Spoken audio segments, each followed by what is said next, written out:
Gang, I have had Blue Apron dinner many, many times. Unbelievably easy to prepare and taste so good. Blue Apron is the leading meal kit delivery service in the U.S., and while many people know what they do, many don't know about the types of meals you can eat when you cook with Blue Apron. How do these sound? Baked tilapia, creamy kale, and frigola sarda pasta, sheet pan roasted pork with fall vegetables and creamy maple mustard, chili butter steaks with lemon parmesan broccoli and potatoes, creamy tomato pasta with mushroom and collard greens. Blue Apron delivers fresh, pre-portioned ingredients, step-by-step recipes that are very easy to follow right to your door. That can be cooked in under 45 minutes. The menu changes every week based on what's in season and is designed by Blue Apron's in-house culinary team. Blue Apron offers 12 new recipes each week, and customers can pick 2, 3, or 4 recipes based on what best fits their schedule. Blue Apron sends only non-GMO ingredients and meat with no added hormones. Blue Apron is treating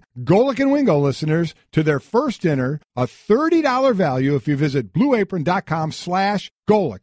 So check out this week's menu. Get your $30 off with free shipping at blueapron.com/Golic. Blue Apron. It's a better way to cook. With the Citi Double Cash Card, you get 1% cash back when you buy and 1% as you pay. That's like the joy of discovering the last donut. Ooh. And it has your name on it, literally, in chocolate sprinkly things. No way. Double the love with the Citi Double Cash Card. Apply now at Citi.com/doublecash. Rolling into hour number 2 of Golic and Wingo on a Slow Jam Tuesday. Mm-hmm. Glad you're here with us. Trey Wingo, Mike Golic Jr. on ESPN Radio and ESPN2, presented by Progressive Insurance, as always. And all our phone guests will join us on the Shell Pennzoil Performance Line. Among those that will be on the phones, Kirk Herbstreit will join us 8 o'clock in just about an hour from now, talking about the college football playoffs, bowl season, and, of course, the Heisman finalists, right, which we'll get into a little bit later. Yes, we will. In studio, Tim Hasselbeck will join us, as well as Louis Riddick. Might Louis Riddick be germinating himself for another potential run at a front office job in the NFL? There is a lot to get to there, and we will get into all of it, but we do need to talk quite a bit more about that Monday night game between the Steelers and the Bengals on a couple of levels. First of all, it just continues this pattern that we've seen going back maybe 4 or 5 years now on just, you know, it used to be the Steelers and the Ravens was that game you wanted to see, and they're playing again this Sunday, but it used to be that was the game you're like, man, you know, these two teams just don't like each other. And it's suddenly over the last 3 or 4 years has really germinated or translated into the Steelers and the Bengals, and we saw a ton of that with the chippiness in that game on Monday night. Yeah, we did. A combined 239-yard penalty yards, the second most in a game this season, 240 by the Giants and the Eagles in Week 3. Matchup since 2015, including playoffs, most combined penalty yards, Bengals and Steelers have over 1,000. They're the only team over 1,000, and we're talking bad penalties as well. And unfortunately, in last night, some injuries went along with it, which certainly we'll get into. But there's some bad penalties that have gone on. You're talking about unsportsmanlike. You're talking about face masks. You're talking about the major penalties out there, and so yeah, it's chippy. And I think people have missed that. They want that. They want that rivalry. You know, in this day and age where a lot of these athletes might work out together, do marketing together, share agents together, that you just don't have a lot of that anymore. And I think some people crave it. They want that, quote-unquote, hate a little more on the field.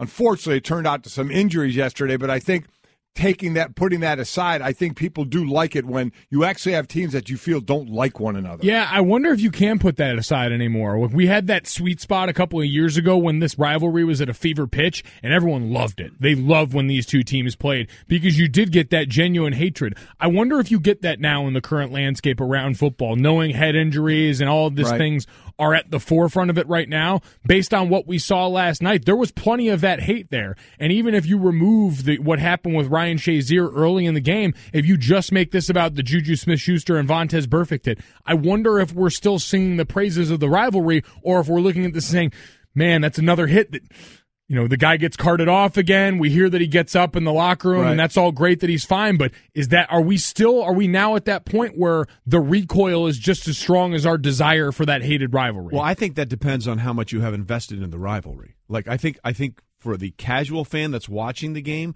the recoil is stronger. But if you're a Steelers or a Bengals fan, I don't think that plays into it as much as, I mean, fan is short for fanatic. You know, there's a reason for that. And I think that if you are invested in this rivalry the way you are if you live in Cincinnati or in Pittsburgh. I think your reaction to all of that is different than, hey, let's check out the Monday night game between the Steelers and the Bengals, you know? I guess, but this is a rivalry that had national appeal. I mean, I remember people excitedly tuning in when these two teams, I think it was 2015 when they played down the stretch of the season and then in that wild card round. Right, yeah. And you knew that second time around, we're all gearing up. Here come the fireworks. Right. I wonder if you get that now, because to your point, the league is a very national brand, and they're worried about that national perception. So I wonder how that colors the way that they deal with these things and how it'll color the way they address Juju Smith-Schuster, who was flagged twice last night, and he'll probably get a fine on top of that. Yeah, and I was wrong about that. Let me correct it. He had the hit, the short pass to Le'Veon Bell. He came across the field, and he just absolutely slobber knocked Vontaze Burfict. Right. He did get flagged for the hit as well, because while he did lead with his shoulder, part of his helmet caught the helmet of Burfict. He did get flagged for that, and then he stood over him and got a taunting penalty. The flag he got for unsportsmanlike conduct was the taunting. Was the taunting. As far as the hit, the illegal hit, the unnecessary roughness, the Steelers declined that one. The Bengals declined that one, and they took the unsportsmanlike conduct. But he did get 2 flags on that. I was wrong on that. Yeah, listen, but there were 239 combined penalty There was, yards. yeah. Okay, so obviously a lot of folks are worried about Ryan Shazier, and we'll have an update on him in just a little minute. But as far as the penalties and the big hits, there was that one by Juju Smith-Schuster. Then there was the big hit that George Iloka put on Antonio Brown during his touchdown catch, and how AB hung onto that ball, I'll never know. Yeah. And John Gruden, who, by the way, will be with us on Golic and Wingo tomorrow, was obviously doing the game last night. And even from his perspective, he said things got out of hand. The penalty on Juju Smith-Schuster, uncalled for. The unsportsmanlike conduct penalty, very disgusting, disturbing. I thought the hit by George Iloka was uncalled for. It's bad for football. There's going to be some fines. There's going to be some stringent discipline. Let's just hope a lot of these men are able to get up tomorrow morning and move on with life. But some of this stuff got out of hand tonight. It's very disgusting and disturbing. And listen, we've seen that with these two teams over the last couple of years. And they did. Iloka's going to get fined, no doubt about it. Juju Schuster is going to get fined as well. We know that Burfict got up before he got into the locker room when he got carted off the field, so hopefully all good there. Antonio Brown got up and they did a celebration after his touchdown, so he looked fine there. It's Ryan Shazier that we're all still are praying for and hoping everything is going to be all right there. But listen, it's with these two teams. We've seen devastating injuries between these two teams before. Yes. And so to your point, Mike, I think it's a good point to where it was almost, dare I say, bloodthirsty to, oh my God. And we'd see the big hits, and the big hits would be replayed over and over and over again on different networks, and including ours. Now we're almost like, we're like, we're kind of wondering more about it when we see it, because we start to learn more of the ramifications. Well, to the point about just these two teams and maybe this division, over the last 3 seasons, the AFC North has been flagged for 75 major penalties, which is unnecessary roughness, unsportsmanlike conduct, a face mask in division play. That's 7 more than the next division. So it is definitely something in this division with the Steelers and the Ravens and the Steelers and the Bengals and even the Browns to some perspective, that this sort of play comes out. Now, we did mention Ryan Shazier. Obviously, everyone was it just made you sick seeing him lie on the field like that. And again, Vince Williams texted our Jeremy Fowler that Shazier told him he did have feelings in all his extremities. We did have this statement from the Steelers general manager and vice president Kevin Colbert. Ryan Shazier suffered a back injury and was taken to the University of Cincinnati Medical Center, where he had a CT scan and an MRI to evaluate the condition of his back. Ryan's injury will not require surgery at this time. He continues to improve. He will stay overnight, continued evaluations with the hope of returning to Pittsburgh on Tuesday. We will provide further updates at the appropriate time.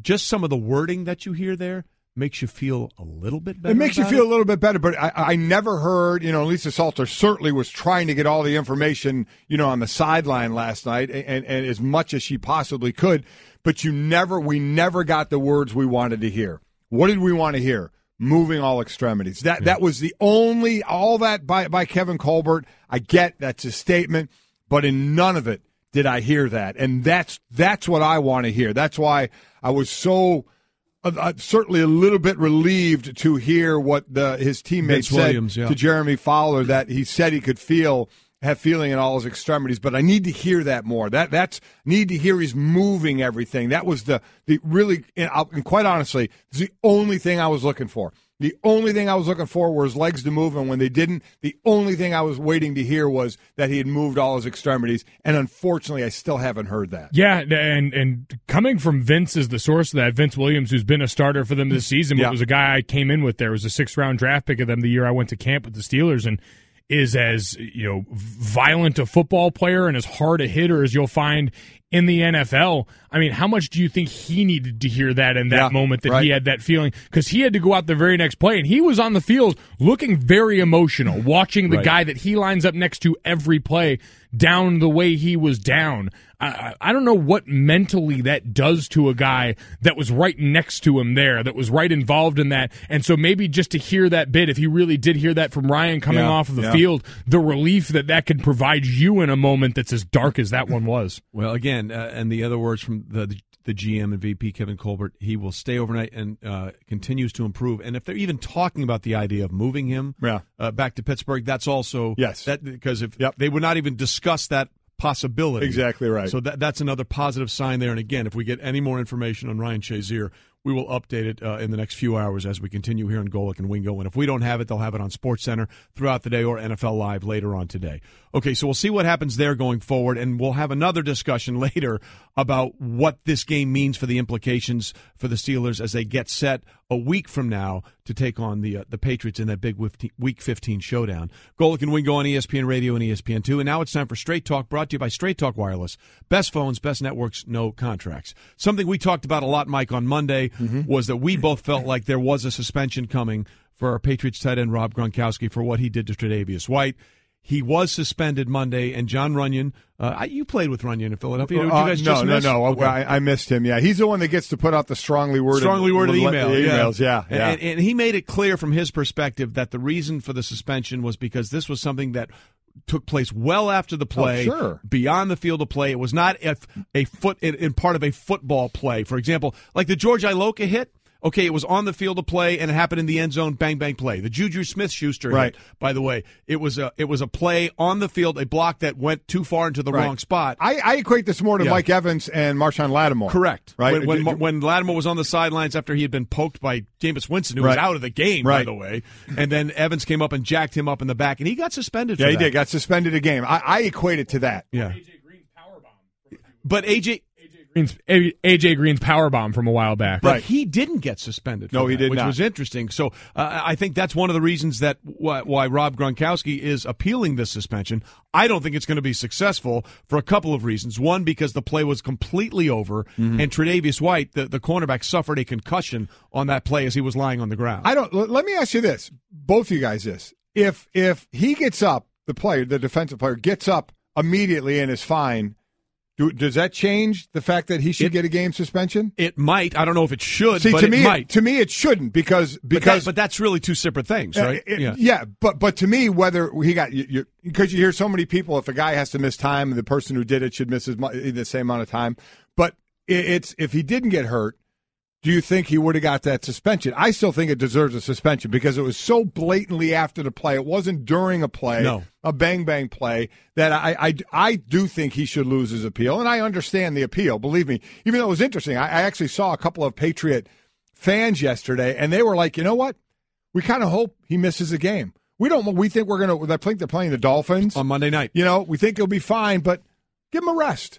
Give Gronk kind of a rest going into the tail part of the season, so they don't mind if he misses a game. This was coming from some fans, but I think, in my opinion, he should lose this appeal for how he did this hit. Absolutely. You would like to imagine that the punishment is purely about the action and not just the results, that it's not result-based like that. We understand that's always going to play into it some, but so warranted, and people that want to bring up Gronk not having any priors really on his NFL resume in this vein and being a good guy and all these different things. He doesn't. You could say that till you're blue in the face. It doesn't change how egregious this was. I mean, this will be one of the worst things we see all year because it was a guy laying flat on his stomach. Yeah. I think, in my opinion, the Mike Evans thing was worse because he got a full running speed into a guy and hit him directly in the back who didn't see him coming. And the thing about Gronk and people saying it's just the kind of a first offense thing, that's why it's one game. It would be multiple otherwise. So that's why I'm good with one game. I don't think it should have been more than that. I'm fine with the one game. He's a first-time offender, so I'm good with that. Well, listen, Ryan Clark was a guest on the Ryan Russillo show yesterday, so it was Ryan and Ryan. And Clark, who, by the way, went to LSU, and Tre'Davious White, the rookie, is from LSU. Let's just say he wasn't happy with what happened there. Oh, total Bush League. I thought it was awful. It was cheap. Did you talk to Trey? It was dirty. I have. Right, because I have. He said the whole hood want him. You know what I mean? The whole hood want Gronk for sure. I mean, that's the exact text. The whole hood want him. EM. What exactly could you translate that? That they won't put them hands on him. They're going to play again, and right? this is the thing. This is the thing. I text him. I thought they should have jumped him. Like, that was my initial thought, that his teammates should have came to his defense. Yeah, actually, that was interesting, and that was By the way, that was Straight Talk Wireless nationwide coverage on America's largest and most dependable 4G LTE networks. But you're right. I was actually more surprised that there weren't people that sort of went to Tre'Davious' defense. And again, you don't go in there because I think the person that was standing there the closest was Preston Brown, a linebacker. Yep. You also don't want to go in there and start throwing punches at Gronk and get yourself thrown out. But I was a little surprised that nobody at least went after him to put some hands on him, and to the point where you're not going to get flagged for it, but you're going to at least defend your teammate a little bit. Donald Penn squared up to defend Michael Crabtree's chain. Yeah. Yeah. Like, you had a whole host of guys over there in a fight that was about chain snatching. This guy actually went after one of your teammates, and I was shocked that the most we got was flag pantomiming out of that scenario. Like, I don't know, when Tre'Davious White gets out of the concussion protocol, I'd have some questions for my boys. Hey, guys, where were you? Where were you on that one, huh? Yeah. Well, look, they'll play again, right? They'll play again later on this in a couple of weeks, if I'm not mistaken. I think they'll play Christmas Eve. Oh, that'll be a joy. Yeah, how about that? Those two on Christmas Eve, especially if it's it's all said and done, and to watch that right before you open your presents. Exactly. Exactly. Have a holly jolly. Yeah, there you go. So that'll be the second thing that'll happen there. By the way, the Mike Evans hit that you're referring to, that was the game in New Orleans when Jameis Winston he was out of the game. And he, quite frankly, what is he doing getting in Marshawn Lattimore's face when he's ridiculous. out of the game? The whole thing was crazy. Yeah. And that sort of precipitated that. So we'll see what happens going forward. And we'll find out. We guess we'll find out as early as today or tomorrow whether or not that appeal is upheld, right? Because I guess they have the extra day because it's a Monday night game. Because it's a Monday, so they may have the extra game till Wednesday. I think. I'm guessing. But you're going to find out pretty quick. There's no chance they reduce that. And the question here is, I don't know if this is a PA side of things where you appeal everything because it's the process. Absolutely you do. Because this seems like one where it would have been easy for them to say, no, you know what, man, even we recognize this is out of bounds. Appeal everything. You always just throw it out there so you can always try and get a different precedent for the next guy. Correct. If for some reason they were to win the appeal. So I guess just from player to player, I mean, in the idea of self-policing, might you want to say, hey, man, this was against one of the other guys in the PA. We're protecting him, too. Completely understand what you're saying, and because you're right. You're protecting the guy who did it, but you also want to protect the guy who got hit as well. Yeah. It is kind of an interesting, scenario. Well, look, I don't know if you saw the clip. I think it was a Rochester television station caught the exchange between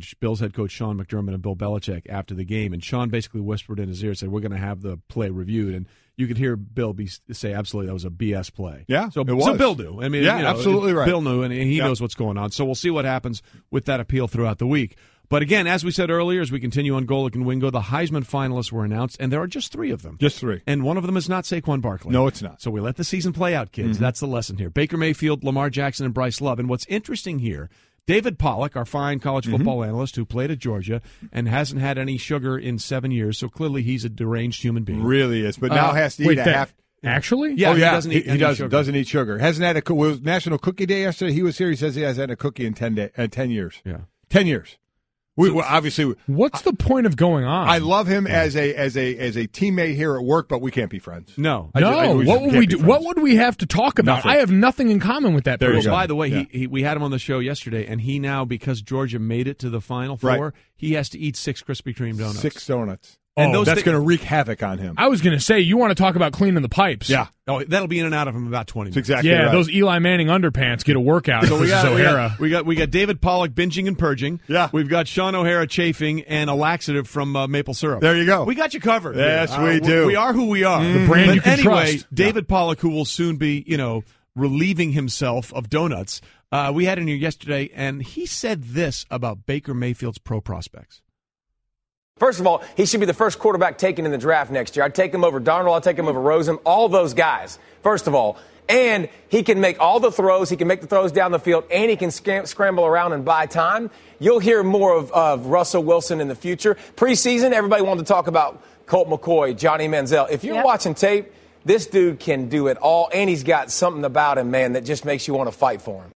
Well, look, it's interesting. He's having the best season out of all those quarterbacks. But again, it always goes back to it's not what you did in college. It's how the evaluators think your skill set translates to the NFL. And sometimes that's a perfect way to look at it, and sometimes it's not. I mean, Mitchell Trubisky was the consensus number one quarterback. He has struggled in Chicago. You look at the names out there: the Sam Darnold, the Josh Allen, the Josh Rosen, Mason Rudolph. Yeah. They're all prototypical. They can move some, but they're 6'4", 6'5", 220 to 240 pound guys who can stand in the pocket and wing it. Baker Mayfield. The unfortunate thing is his play at times is going to, and I stay away from the off-field stuff. Don't even want to go there. But his play at times is going to be compared to Johnny Manziel, of making things happen outside the pocket. Who didn't want to play with Johnny Manziel in college? He was a magnet of just, I want to be around this guy. Great leader, made things happen, made you go wow all the time. Now, much smaller than Baker Mayfield, weight-wise. Baker Mayfield is like 6'1", listed at 6'1", so we'll find out if he truly is. But about 220. He's a thicker dude, no doubt about that, and can take a few more hits. But he does so much on creating, and that's always what NFL people look at, and they kind of go, if you're doing a lot on creating, that doesn't happen a lot in the NFL unless maybe you work that into the system, which we're seeing more and more of. So maybe that's his in spot, Mike. Maybe you say, okay, this guy can do a lot on the move. Instead of saying, we don't want that in the NFL, let's work that into his game like they're doing for like a guy like Marcus Mariota and other quarter, Deshaun Watson, getting him on the move a little bit. Or when you look at guys that are going to go to teams with bad offensive lines, as tends to happen when you're drafting pretty high in the draft. And what was the big advantage of having Deshaun Watson? Among many other things, it's not like he didn't throw well from the pocket. Right. He can do it all, but especially dealing with some of the difficulties that offensive line faced at the beginning of the season, to be able to get out of the way of that pressure. That's why we're talking about Russell Wilson partially as an MVP candidate, is because he's able to make things happen under duress. So we've watched Baker do that very much already in college and create to that level. So you're in the NFL, you're saying you kind of need some of that nowadays. You need your quarterback to have a little more wiggle. It'd be awesome if he would. All the talk was about every other quarterback but him. If he were to somehow wow the NFL scouts enough, because that's all that matters right now. Correct. That's who he's got to wow right now, to the point of being up there in this draft. But it is interesting because what Russell Wilson has done this year, no one would ever want it to be that way. But because he's making it work that way, that really might help Baker in this comparison. And I think Seattle does want it that way because of him. Well, they have to have it that way because their offensive line is no good. Well, and I think I think that's a decision you make because you say Russell can get us out of this, so we don't need to invest as much there. I'm not saying you can do that with Baker at this point, but at the very least, you can think about. Yeah. All right, this is a possibility. Yeah, you don't want that to be the template to spend. You don't want it to be the norm, but if you have to have it. Exactly. I mean, again, we said this yesterday. I'll say it again. It's the most remarkable stat of this NFL season. The Seahawks have 30 offensive touchdowns. Russell Wilson has accounted for 29 of them. 26 throwing, 3 rushing touchdowns. Somebody else on the team got 1. Yeah. Okay. He got J.D. McKissick has a rushing touchdown, and it's everything else offensive-wise touchdowns. Is Russell Wilson. It's absolutely amazing. You know who else is also amazing? Who? But for different reasons. Tim Hasselbeck. Of course he is. He's accounted for a touchdown, I believe. He'll join us next. He's also shared the quarterback room with Eli Manning. He'll join us to talk about the Big Blue Nightmare. Hey everyone, Mike Golic here. Support for Mike and Mike podcast comes from our friends at Rocket Mortgage by Quicken Loans. Chances are you're confident when it comes to your work, your hobbies, your life. Rocket Mortgage gives you that same level of confidence when it comes to buying a home or refinancing your existing home loan. With Rocket Mortgage, you can apply simply and understand fully so you can mortgage confidently.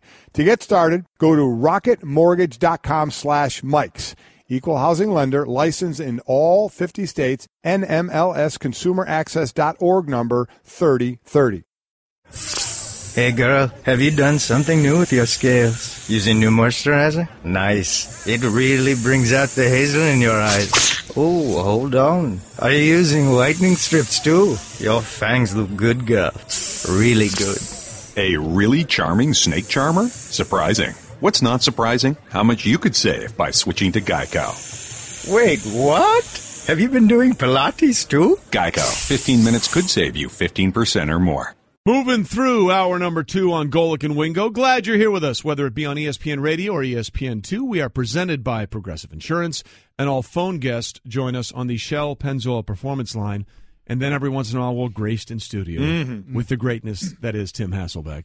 Joins us in studio to give you the Straight Talk, brought to you by Straight Talk Wireless. Best phones, best networks, no contracts. Okay, Timmy, lots. Real quick, Trey's already changed now that he is a radio show. Has he really? Okay, yeah. okay. Here's how.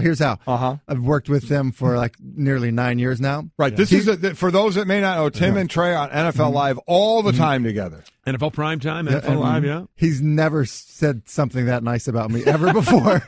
Really? Look, normally our interactions go something like this. Hey, what do we got in the Ace? Shut up. I'm going to ask you about football and you answer. There you go. I try to break things down to their simplest form. Just so you know, it makes it easier for everybody. So I got the nicer Trey. Is that what's going on? Like, he must be a morning person and no one knew. No, there's no chance No, of he's not that. No chance of that. I'm just afraid he's going to hit me. Yeah. So which is likely going to happen. Yes, the fact that it hasn't happened 7 days in is a win for me. Well, I'm letting you get comfortable. There you go. Yeah. And then he's going to swing the hammer. There you go. All right, Tim, speaking of swinging the hammer, 239 penalty yards last night. There's going to be a penalty, a suspension, or a fine for sure for George Iloka for the hit on Antonio Brown. There's probably going to be one for Juju Smith-Schuster. Obviously, we saw what happened with Ryan Shazier. How bad of a look was that for football Monday night? I think it was really bad. I would say this, though, on a positive angle. I think we all watched that last night and thought, this is bad. John Gruden said, I don't like watching this. This is gross. I mean, there was a feeling, I certainly felt, it's like after the Shazier injury and then seeing Burfict the way he was, the high hit on Antonio Brown, and I'm thinking, this is crazy. I mean, it's, guys, this is an exaggeration, but like it feels like guys are getting slaughtered out here. I mean, that's what it felt like. And I don't think you have to go back that far to realize that like that was normal football not that long ago. And today, that's an outlier in today's game. Hits like that are not happening in every single NFL game. They used to.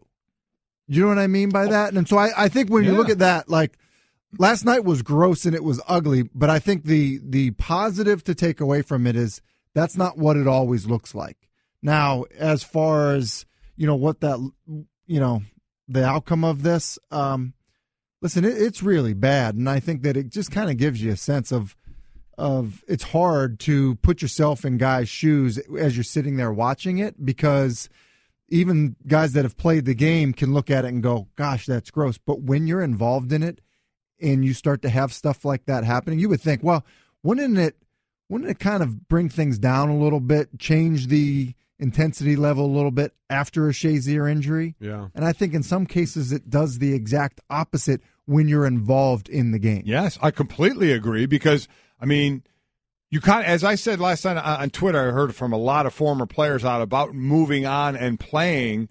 You kind of go on autopilot, and because you play. I mean, you play the game, and if you don't play the game hard, you put yourself or somebody else at risk of getting hurt as well. So you kind of just get in that mindset of you have to go back in and play again. And I'm not saying it can be easy to do, especially because we were all waiting for Ryan Shazier to move his legs. Yeah. And we didn't see his legs move. As I said, I hit Hostetler one time. He had to be carted off the field, but he moved everything and he was conscious and he was talking. So there was no worry of, okay, he's moved everything. Whew. We didn't see that with Ryan. So to your point, it's got to be mentally tough. And I think, and my son brought this up, and he's right, that how tough it would have been if somebody had hit him for that person. Yeah. Because if Hostetler got taken off the field and he wasn't moving, I don't know where my head would have been in that case. But this one, unfortunately, was on Ryan in putting his head down and why he unfortunately ended up in that position, which, of course, we're all hoping the best for. Yeah, look, my dad was a teammate of Darryl Stingley's, Right, and I right. wasn't old enough for that. But I tell you what, he coached us playing, and we talked a lot about it, and it had an impact on him so much that it had an impact on us playing football. And I've certainly been on the sidelines and on the field for some scary things to happen. And you're right. You need to move on. If anyone is not sure about what that feels like or how you would do something like that, if you get a chance, watch the very next play after Ryan Shazier is carted off the field. So Ryan Shazier isn't even probably all the way in the tunnel yet. Mm-hmm. Right. Okay, on a stretcher, and Tyler Matakevich, his backup, comes on a blitz, and the collision between the guy replacing Shazier the very next play and Giovanni Bernard is fierce. It was popping. Yeah. The very next play from the guy replacing him, and it's not human, kind of just natural human behavior to act that way, and it's hard. I mean, there's no question, it's hard and it's scary. Well, it is, but I think you made an excellent point there in how our perception of this has changed. What is one of the most infamous games you ever played in?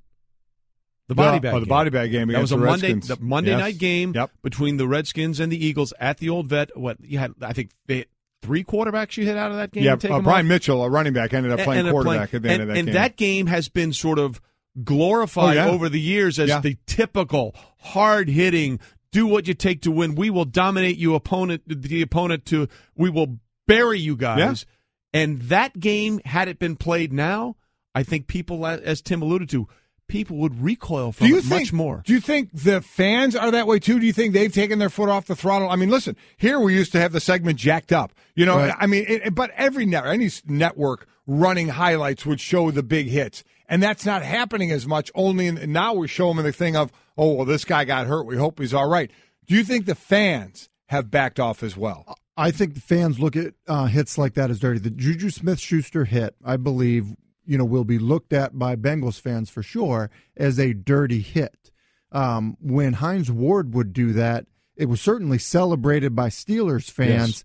And I don't think it was viewed as a dirty hit. It was a just tough viewed play. as, What a tough play. I yes. can't believe that he got Keith Rivers when he wasn't looking. Well, those peel-back blocks have basically been eliminated. Right, but listen, right. Hines Ward has a Hall of Fame case in large part because of that. The best blocking wide receiver I think that's ever played. Yes. I mean, that's what people say. But listen, he wouldn't be allowed to block that way now. Well, it is just an amazing sort of transformation as how we look at some of this stuff. Because that body bag game it's stuff of legends that still people talk about, and now in a different perspective, you see it through a different lens, and you wonder what this means going forward. Don't go anywhere. Mm-hmm. Coming up, what and perhaps more interestingly, what if he had to go where? somewhere? I was going to say, now that's how he really talks. What if he had to go somewhere? Shut up and sit down. Blue Moon is brewed with Valencia orange peel and a touch of coriander. It's a creative twist on a Belgian-style wheat ale for a taste that shines brighter. Taste responsibly. Blue Moon Brewing Company, Golden, Colorado. All right, we continue on Golic and Wingo. Trey Wingo, Mike Golic, Tim Hasselbeck here with us. We talked about the Monday night game and all the big hits and all the things that went on there, but obviously the big hit Tuesday, or Monday actually was, because today is Tuesday, was in New York when the Giants fired Ben McAdoo, their head coach, and Jerry Reese after the benching of Eli Manning. And look, they can say whatever they want, but the unbelievable backlash that came from fans and former Giants. We had Sean O'Hara, former Giant, former teammate of yours, as well as Eli's. And he believes that despite all of this and the asterisk that now the Raiders game should have in the streak going forward for Eli Manning, he thinks Eli Manning can still be the starting quarterback for the Giants next year. Do you? I do, because I think a lot of it has to do. Oh, yeah, and he definitely wants to play. And I think in terms of him being back there, a lot of it will have to do with who the new general manager ends up being. Say real world road rules. There you go. And then who the head coach is. I mean, if it's anybody that has a history with Eli, it's going to be hard for those people to not want to have him around, because even if they draft, one of these quarterbacks that everybody is talking about, it doesn't mean that those guys start day one and it doesn't make sense to still have Eli Manning. And in terms of his contract, they basically pay Eli Manning $15 million next year. I would guess they wouldn't cut him. They would probably try to trade him at that point if they were trying to get out from under him. But really, it would be 2019 where they could move on. That would be the out year with a dead cap of just over $6 million if they were to release him at that point. So I actually think it's probably more likely than not that Eli is in New York next year. So from your look at it, if you were putting together a team or trying to rebuild a team a bit, from a business side, should you move on from Eli Manning? Well, I think the issue with kind of how it went for Eli was that they benched him for Geno Smith with 5 games left. And Davis Webb was inactive. Correct. You're not going to get the same type of reaction if they decide, Josh Rosen's available when we're picking. It's unusual that you're in this position to pick this high when you thought you were going to have a much better team. We're going to move on now, and we're going to draft Josh Rosen. It's basically what happened to his brother. They had a bad year after his brother was out. They drafted Andrew Luck, and it was like, hey, look, it's time to move on. But it's digestible for people because they weren't moving on from Peyton with Jim Sorgi. You were moving on from Peyton with Andrew Luck. I mean, it's a totally different situation when that happens, and the fan reaction won't be the same. Okay, so let's play out the best possible scenario then for Eli Manning, whether it's with the Giants or somewhere else if he decides to move on. He'll be 37 in January. He's played 14 seasons. What is his future? If you're either the Giants and you don't take a quarterback early in this draft, or you are a team that is able to land Eli Manning in the offseason if he does move on, what's the best possible prognosis for Eli going forward? Well, I think at this stage of his career, it's really important to be surrounded by good players on both sides of the ball. I also think it's important, just like his brother's career evolved, where because of the physical limitations his brother had, he was in an offense that was just putting a lot on him, from a mental perspective in terms of what he did in the run game, what he did in the passing game. And I think Eli could handle the same stuff. So Eli would be better off, I believe, at this point in an offense where there was so much on his plate at the line of scrimmage, where it was run to run, run to pass, certain looks, and surrounded by a really good team, much like his brother was in Denver. That's the better scenario for him. If you just were to look at it and say, okay, well, he's in, the offense Aaron Rodgers was in Green Bay. That's what he is in now, under Ben McAdoo in New York.